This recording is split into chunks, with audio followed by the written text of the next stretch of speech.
नमस्कार मंडळी, मी दीपाली. स्वामीदीप किचन या चॅनलमध्ये मी तुमचं सर्वांचं मनापासून स्वागत करते.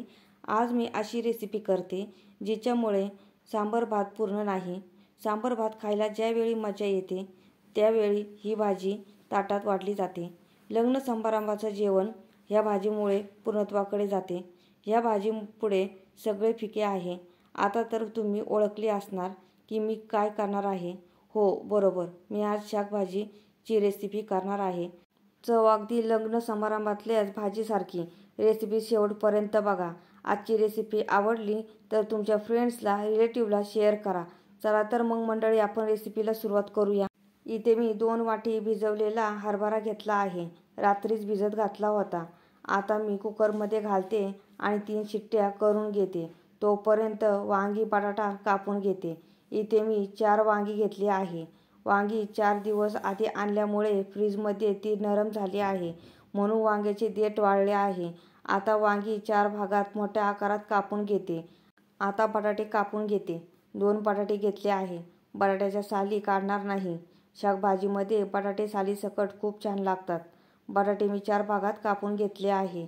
आता मी 2 कांदे मीडियम साईजचे बारीक कापून घेते.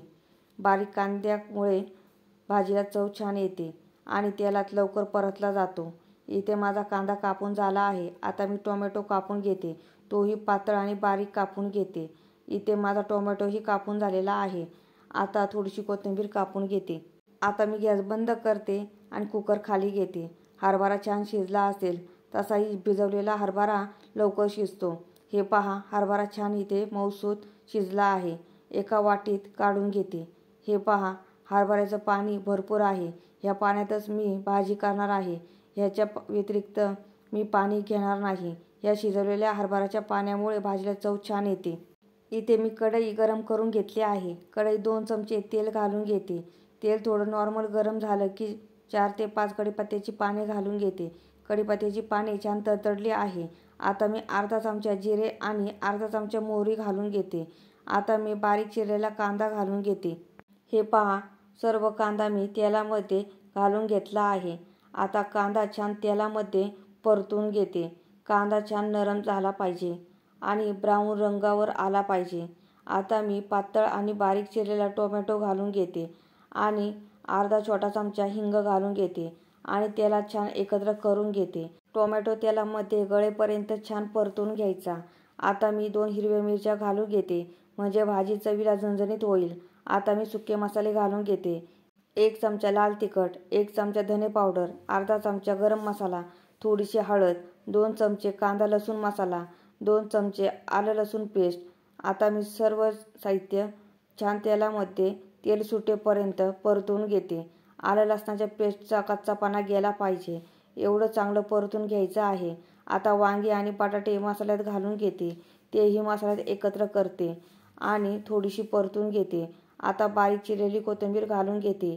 एकदा सर्व मसाल्यात एकत्र करते आणि हरभरा शिजवलेल्या पाण्यात सहित घालून घेते. एवढ्या पाण्यात बटाटा आणि वांगी छान शिजवून निघेल. थोडासा रस्सा चमच्याने इकडून तिकडे करते, म्हणजे सर्व मसाला पाण्यात एकजीव होईल. आता 1 चमचा मीठ घालून घेते. मीठ मात्र चवीनुसार घाला. 1 उकळी आता काढून घेते आणि झाकण ठेवते आणि रस्सा आटवून घेते. आता मी झाकण काढते. हे पहा, रस्सा भरपूर आटला आहे आणि वांगी बटाटे छान शिजले आहे. आता मी 1 चमचा काश्मीरी लाल मिरची पावडर घालून घेते आणि 1 चमचा कसुरी मेथी हातावर क्रश करून घालून घेते. भाजी छान एकत्र आता करून घेते. हे पहा मंडळी, भाजीला रंगही खूप छान आला आहे आणि सुगंधही छान दरवळतोय. आता मी भाजीमध्ये 2 चमचे भाजलेल्या शेंगदाण्याचा कूट घालते आणि भाजीत एकत्र करते, म्हणजे भाजीचा थिकनेस वाढतो. त्यामुळे भाजीची चवही अतिशय उच्च होते. हे पहा मंडळी, आपली लग्न समारंभामधली शाकभाजी तयार झाली आहे. आता गरमागरम सर्व करते.